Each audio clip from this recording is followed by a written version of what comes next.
ինձ համար մի ազգի խաչելություն էր ցեղասպանությունը։ Այդ խաչելության զգացումը, այդ իմպուլսները, այդ անհանգստությունը, ճիչ, որ աշխարհը լսի, որ այ մեզ հետ ոնց վարվեց թուրք ազգը։ 33 նկար, որոնք պատկերում են հայկական ջարդերն ու հայի անկոտրում ոգին։ Ապրիլի 21-ին Վալմար ցուցասրահում վաստակավոր նկարչի անհատական ցուցահանդեսն է, նվիրված հայոց ցեղասպանության 100-րդ տարելիցին։ Հիմնականում թեմատիկ աշխատանքներ, պայքար, իրավիճակ, դեպի լույս եւ այլն, որպես առաջի քրիստոնյա ազգ, խաչելություն,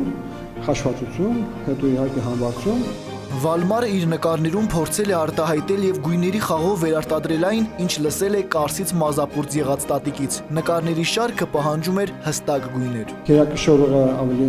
մուգ գույնային կոլորիտն է։ Տխրություն, անցած ճանապարհ եւ պայքարի լույս։ Նկարիչն այս ամենը ներկայացնում է միայն համարձակ եւ լուսավոր վրձնահարվածներով։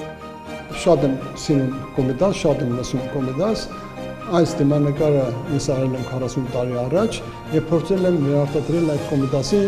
ներքնաշխարհը։ Վալմարը իր կտավներով հաղորդագրություն է ուղարկում թուրքերին։ Նրանք պետք է գիտակցեն, որ ապագան անհրաժեշտ է կառուցել արդարության վրա։ Սերունդները պետք է մաքրվեն իրենց պապերի կատարած ոճրագործություններից։ Արեգ Գրիգորյան, Գառնիկ Մելքոնյան, Բարի լույս։